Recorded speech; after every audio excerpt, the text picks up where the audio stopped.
Hey, and welcome back to Peterford Magic. This is lesson 5 of the 5-part series, final one. Thank you so much for all your kind feedback and comments as we've been working through this series. It's been really fun, really great to make. So we're going to bring a lot of the fundamentals together that we've learned over the last 5 weeks.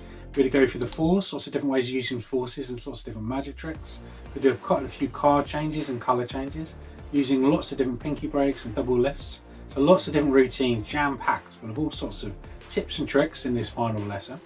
So grab yourself a pack of cards and let's jump straight in. Okay, I'm going to take you through a couple more force card sleights and how to retain the cards and how to manipulate the cards. These are really good tricks for prediction tricks. So one of my favourite ones is as a force. So if you ask the audience to say stop anywhere in the pack, say stop, you can force the ace of spades as easy as that. So what you need to do is place the ace of spades or any chosen card that you want to force on the bottom, and you're going to take an overhand grip, and you're going to take off just small packets of cards. Now when they say stop, they can say stop whenever they like. You can either place the cards on top, as so, and say, look, this is the card you have stopped on, the ace of spades. Now all you need to do is you're going to force the card from the bottom. So they can stop whenever they want. And say, okay, thank you for stopping. There is your card, the ace of spades. It's a really easy force. Very effective. They're not going to really understand that the card's at the bottom. You can place the card on the bottom for a force. You can write down the card ahead of time. You can put it in your wallet. You can have a duplicate card. You can put it in your pocket or somewhere else in the room. So you have the ace there. You say stop anywhere you want, and then you force the card, which is the ace of spades. As I say, you can do that with any card. Another way you can do it is to have the card at the bottom. As I say, you can either put it there or have a glimpse, place it on the table, and you can ask the audience member to cut the deck so they can cut anywhere they want. Now what you do is you place the cards on top and you leave it. There you go, so you've had a free choice. You've cut the deck wherever you like. So what you do is you take the cards and then you show them that this is the card that they cut to and I've had a free choice. Now all it is very simple, just a little bit of misdirection. So you ask them to cut the deck wherever they want. Now obviously you know the ace is on the bottom and you're just going to place it on top. Now just by leaving it there just for a couple of moments and talking a little bit of distraction, they would have forgotten that you placed the pack on top. And you can just pick it up and show them that they have picked the ace of spades. That is the card that you're going to force to them. So it's a very effective way. Okay, I'm going to take you through a different force cut. Similar to the swing cut, where we came all the way around in the previous lesson. If you had the jack of hearts on the top, you take a swing cut and you come all the way around. You retain the jack of hearts on the top.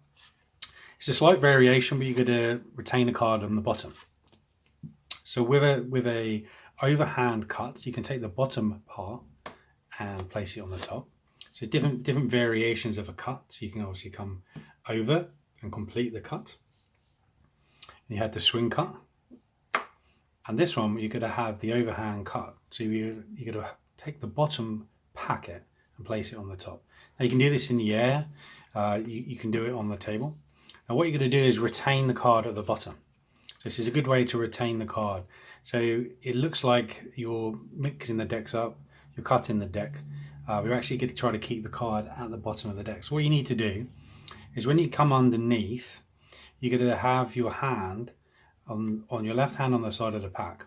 Now when you come underneath to take the bottom section, you're going to aim just below it, and you're going to have a little bit of pressure on your thumb. So what you're going to do, so it looks like this. So you're going to take the packet out and you're going to place it on top. But you're going to retain the jack on the bottom. Now you're obviously going to be careful of your angles. The lower it is, if you're here, you can take the middle section and place it on the top. So you keep the jack on the bottom. Now you're going to do this at speed. So I'm going to take a section out of the bottom. You can do it many times, but it's a great way to keep the jack of hearts controlled at the bottom by cutting the cards. Okay, the next trick is a colour change trick, a really effective colour change trick. So what you do is you ask the audience member to choose a card. They slide the card out. They have a free choice of a card. Now the card they've chosen is the 8 of diamonds. Now what you do is you have a magical wave of the 8 of diamonds, and then you give it a little wave like this, and it magically turns into the 8 of spades. Now if you want to change it back, you give it another rub like this, and then it turns back into the 8 of diamonds. Really effective colour change there. Now what you need to do is you can do this in a number of ways. You can ask your audience member to slide out a card. Now when they're sliding out the card, you're going to take a pinky break, like I spoke about in some of the earlier lessons. You pick the card up and you place it back onto the top of the deck. Now you're ready to go here with the pinky break. Now you turn over the card. In this case it's the ace of spades, and put it on the top. Now what you've got here is 2, because you've just done the double left. So you put it on the top. Now what you need to do for the colour change is you're going to take this card up, as so. Now when you get it to about halfway, you're going to bring back down the card underneath with the palm of your right hand. Okay, so this is the move. It's going to take a little bit of practice, but not too much, but it's really effective. It's well worth it. So you're going to go up with your hand, and when you get to about halfway, with the palm of your hand, you're going to bring down the 5 of diamonds. Now when you get to here, you're going to push it back over the top just slightly. Okay, so let's do that one more time. So you're going to take it up. You're going to bring the 5 of diamonds down. You can use your palm or anywhere between, just underneath your fingers, so in this sort of area here really, depending on the size of your hands. But you need to play around with this a little bit. So you push it up, you come back down, and you go over the top just like this, and then you can rub it down as a change. Now when you push up, there's a couple of other things you can do. You can use your finger to support the card to bring it back down. So you can push up and bring it down like this. But the most important thing is you're going to bring this down, and as you push that up, it's going to change over. So this is the colour change. Okay, so you come up, you come down, and you go over, just as so. Really effective. So let's have a look one more time if there's any other tips here. So you go up to here.